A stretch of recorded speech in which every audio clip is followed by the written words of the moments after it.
The torches cast shadows as she walked barefoot toward the wooden figure. 7 witnesses watched in silence. She'd been told this was tradition, that every bride before her had done the same, but no one explained what it required, not until the cloth was pulled away and she saw what waited beneath. Before we go deeper into this story, hit subscribe if you want more untold history like this, and drop a comment. Let me know where you're watching from. It's fascinating how a ritual from 2,000 years ago can reach people across every continent today. A woman named Flavia Tertia prepares to become a wife. Her head is covered in the flammeum, the traditional flame-colored veil that marks her as a bride. Her dark hair has been arranged with precision 6 separate braids, each one bound with strips of white wool, exactly as Roman custom demands. This hairstyle, called the senicrines, dates back centuries. It is not a choice, it is law. At the temple, the mourning ceremony has already been completed. A sheep was sacrificed, its entrails examined for omens. The auguries were favorable. Her father signed the legal contracts that transferred her from his authority to her husband's, a grain merchant named Marcus Petronius Rufus, 25 years her senior.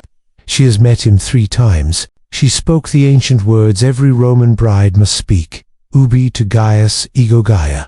Where you are, Gaius, I am Gaia. The formula is older than the Republic itself. It means she is no longer herself. She now belongs to the man waiting at the end of this procession. But the legal ceremony was only the beginning. Now she walks through the streets of Rome, surrounded by torchlight, as the sun disappears. The crowd follows, singing. But these are not wedding hymns. They are verses, obscene songs, explicit and crude, describing in graphic detail what will happen to her tonight. Young men shout suggestions. Someone throws walnuts. The shells catch in the folds of her dress. Fertility blessings that feel more like mockery. Her mother walks beside her. That morning, while arranging her hair, her mother wept. Her final words were whispered like a warning. Do not resist. Whatever they require, do not resist. It only makes everything worse. They reach the house of Marcus Petronius Rufus. The doorway is decorated with wool and greenery. 2 torches mark this as the place where the marriage will be consummated according to Roman law. The crowd grows louder. Marcus stands waiting. Behind him, movement. Figures in lamplight. Too many figures. Far too many for what should be a private moment between husband and wife. He lifts her over the threshold. Tradition says it is unlucky for a bride to stumble entering her new home. The door closes. The singing outside becomes muffled, and Flavia sees what waits in the atrium. An elderly woman in formal robes, a priest, 3 slaves carrying basins, a physician with a leather bag, and in the corner, draped in fabric, a wooden structure nearly 4 feet tall. To understand what happens next, you need to understand what Roman marriage actually was. It was not a romantic union. It was not about love or companionship. Roman marriage was a legal property transfer, documented and witnessed exactly like the sale of land or livestock. The legal term was conventio, in manum literi, coming into the hand. A woman passed from her father's ownership to her husband's. This was not metaphor. This was Roman law. Before the late Republic, the transfer was absolute. A husband held the same legal power over his wife that he held over his slaves, including, theoretically, the right of life and death. By the imperial period, when Flavia walked that torchlit path, the law had softened somewhat. Women of wealthy families could own property. Divorce was possible under certain narrow circumstances, but the fundamental principle remained unchanged. Marriage was a transfer of authority from one man to another, and the woman was the property being transferred. The Romans were meticulous about property transactions. When you purchased land, you walked the boundaries with witnesses. You inspected the soil quality. You verified water rights. You documented everything. Rituals invoked divine blessing. Contracts were sealed. Everyone involved understood exactly what was being exchanged. The Romans applied this same logic to marriage, with one crucial addition. The bride's primary value lay in her capacity to produce legitimate heirs. Her body was the asset. Her fertility was the resource being purchased. Her virginity was proof she had never belonged to another man. And Roman law required that all of this be verified before the transaction could be considered legally complete. This was not hidden. This was not considered shameful or unusual. To Romans, these verification procedures were simply necessary steps in an important legal process. no different than inspecting a horse before purchase, no different than measuring grain before signing a contract. The consummation had to be witnessed. The bride's virginity had to be confirmed. Her fertility had to be assessed. Her physical readiness had to be documented. Each of these requirements generated a corresponding ritual. Rituals that make perfect sense within Roman legal logic. Rituals that horrify us today precisely because that logic is so alien to how we understand marriage. Multiple verification steps were required, multiple examinations, multiple witnesses, and Flavia was about to discover what each of those steps actually involved. The atrium is lit by oil lamps. Their flames cast long shadows across the marble floor. The elderly woman in formal robes steps forward. She is the prenuptial marriage overseer. Her role is ancient, prescribed by law. She will observe everything that happens tonight. She will testify, if needed, that the marriage was consummated according to tradition. Behind her stands a priest. His presence makes this a sacred ritual, not just a legal one. 3 female slaves wait near the wall, holding basins of water and folded cloths. The smell of scented oils fills the room and rows, meant for purification. And there is the physician, an older man, expressionless. His leather bag rests at his feet. Inside are instruments Flavia cannot see, but will soon understand the purpose of. In the corner, still draped in fabric, the wooden structure waits. The prenuba approaches Flavia and takes her hands. The grip is firm, almost receding, as though she expects Flavia to try to run. "Welcome to your husband's home," the prenuba says. Her voice is formal, ritualistic. The sacred rites must now be completed. Flavia looks toward Marcus, her husband. He stands near the doorway. He will not meet her eyes. He glances instead at the prenuba, as though seeking permission or guidance. He seems nervous, almost embarrassed. His surprises Flavia. She had assumed he would be confident, commanding, but he looks as uncertain as she feels. This is not a romantic moment between two people beginning a life together. This is a legal procedure. Everyone here has an assigned role. The prenuba to oversee, the priest to sanctify, the slaves to assist, the physician to examine and document. Everyone knows what happens next. Everyone, except the bride. The prenuba's grip tightens. She guides Flavia across the room, toward the corner where the draped figure stands, waiting. "You must greet mutinous Tutunus," the prenuba says. "You must ask his blessing before your husband approaches you." Flavia reaches out with trembling hands and pulls back the cloth. Beneath the cloth stands a wooden figure, carved with anatomical precision into the shape of a phallus. It is nearly 4 feet tall. It is proportioned deliberately, and its purpose becomes immediately, horrifyingly clear. This is Mutinous Tutunis, Rome's god of fertility and sexual initiation.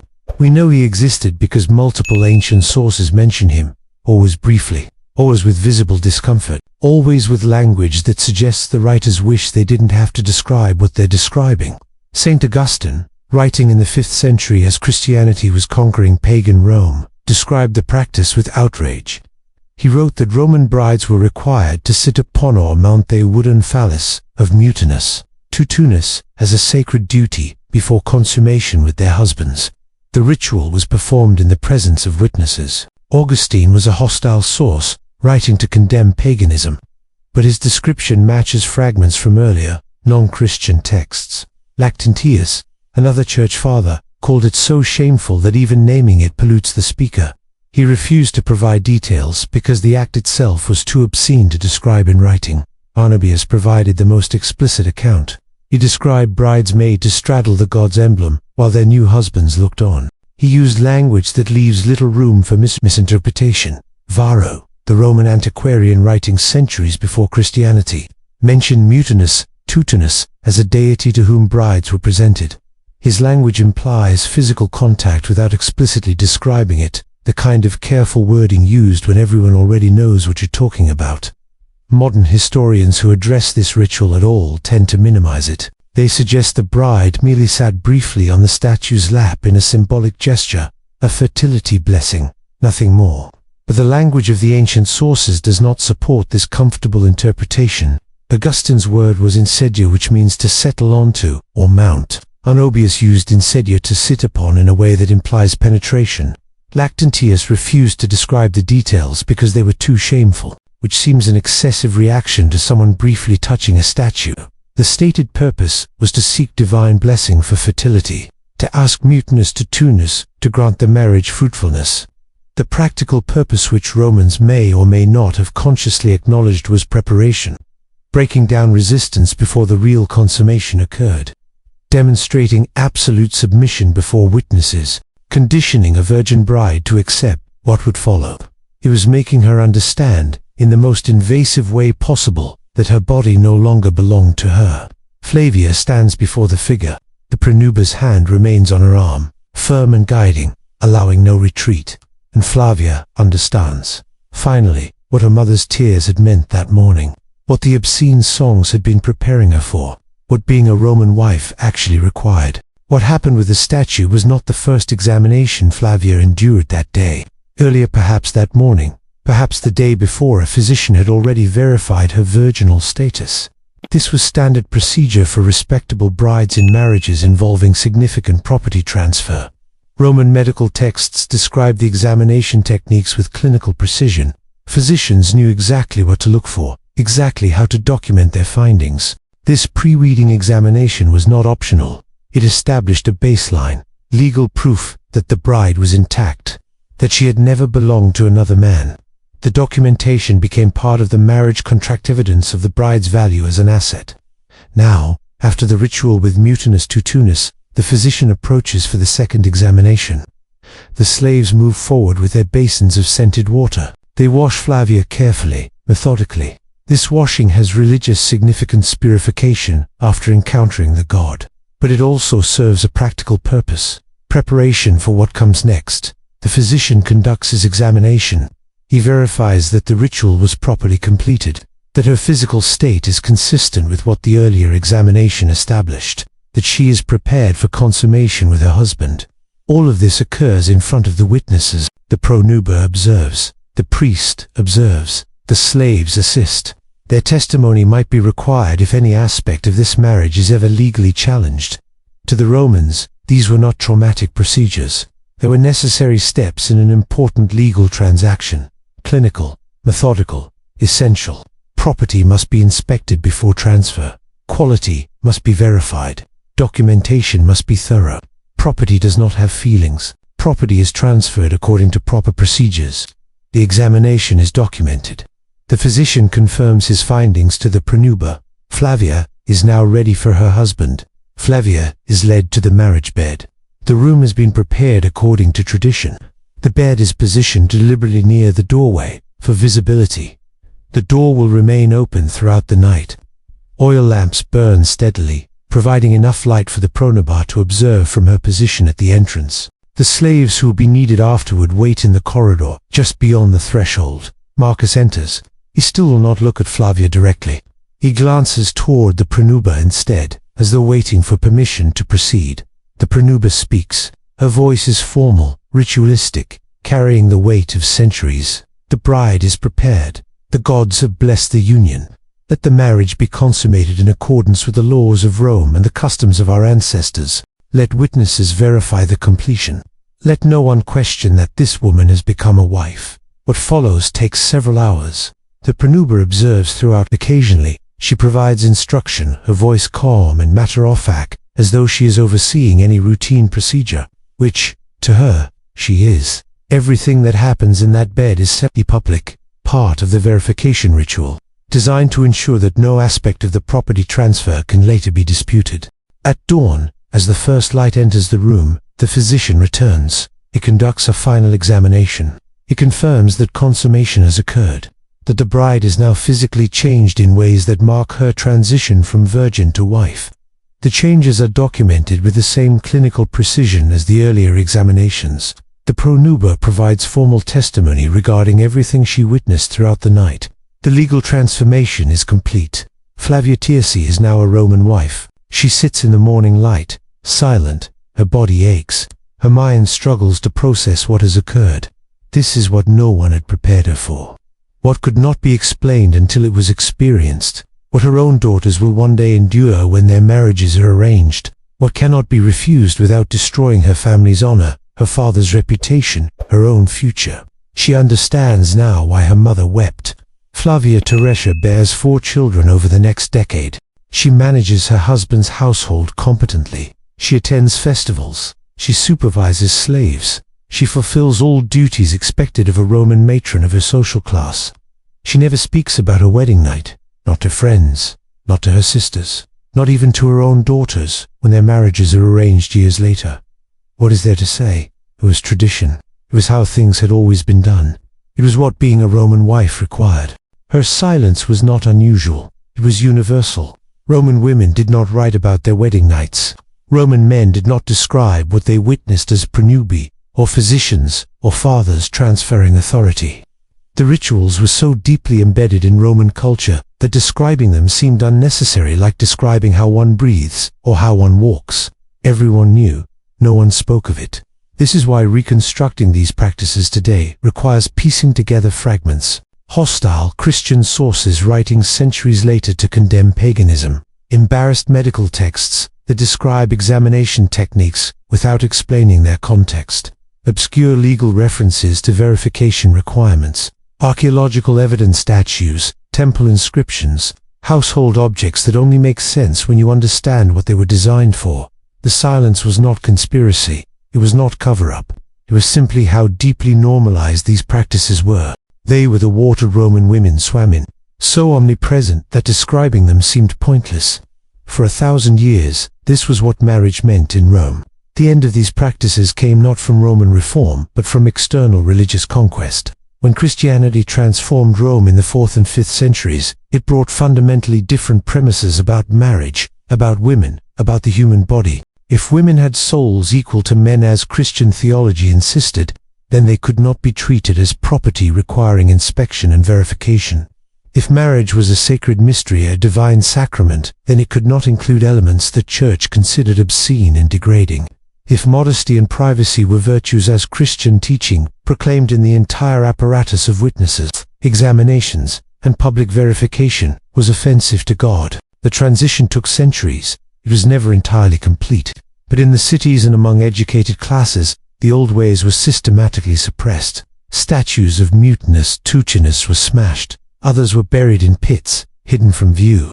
Temples dedicated to fertility gods were repurposed or demolished. Texts describing traditional wedding night practices were removed from public libraries. Manuscripts were allowed to decay, their contents deliberately forgotten. Wall paintings in wealthy Roman homes depicting scenes from traditional marriage rituals were covered with fresh plaster, whitewashed into oblivion.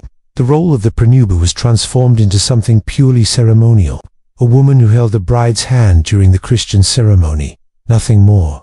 Within just a few generations, detailed knowledge of what Roman weddings had actually involved was lost to everyone except scholars studying fragmentary, often hostile sources. The Christians were not simply erasing embarrassing history. They were building a new civilization on Roman legal and cultural foundations, while systematically denying what those foundations had actually supported. Rome is supposed to be the foundation of Western civilization. We study Roman philosophy, Roman architecture, Roman systems of law and government. We admire their engineering, their literature, their contributions to art and culture. Acknowledging what Rome actually did to its women complicates that inheritance. It reveals something uncomfortable, that civilization and brutality can coexist, that legal sophistication can exist alongside systematic dehumanization, that a society can produce Virgil and Cicero while treating half its population as property, requiring physical verification before transfer. Their comfortable myth of romantic Roman weddings with saffron veils and scattered walnuts, of loving couples beginning life together, replaced the uncomfortable reality. But fragments always survive, and those fragments reveal something important about how human societies function. Societies can normalize horror. They can make it legal, make it sacred, make it so embedded in daily life that it becomes invisible even to those who participate in it. The Romans did not see these practices as cruel. They saw them as necessary, proper, traditional, the way things had always been done. Understanding this forces us to ask difficult questions about our own time. What does our society normalize today that future generations will look back on with horror? What practices do we consider necessary, proper, traditional that are actually forms of systematic harm? History is not just about the past. It is a mirror held up to the present. Flavia Tertia died in the year 131 CE, At approximately age 60, she had been a wife for over 40 years. What did she think about her wedding night in all those decades that followed? Did she remember it as trauma, as acceptance, as something between? Did she wish something different for her daughters when their marriages were arranged? We cannot know. She left no writings. No Roman woman of her class did. The silence that surrounds these practices is the silence of women whose experiences were not considered worth recording, whose feelings about their own bodies were not considered relevant to the histories and legal texts that men produced. We know what was done to them. We do not know what they thought about what was done. The wedding night rituals of Rome are gone, but the women who experienced them were real. For Flavia Trisha, for her mother, for her daughters, for all the generations of Roman women whose wedding nights were rituals of verification and control. They lived, they endured, they were silenced, until now. If this story changed how you think about ancient Rome, then you need to see what we're covering next. We're diving into related topic preview example, the brutal initiation rituals of Sparta, or what really happened in medieval convents. Subscribe so you don't miss it. And if you made it this far, leave a comment. I read every single one. Thanks for watching. See you in the next one.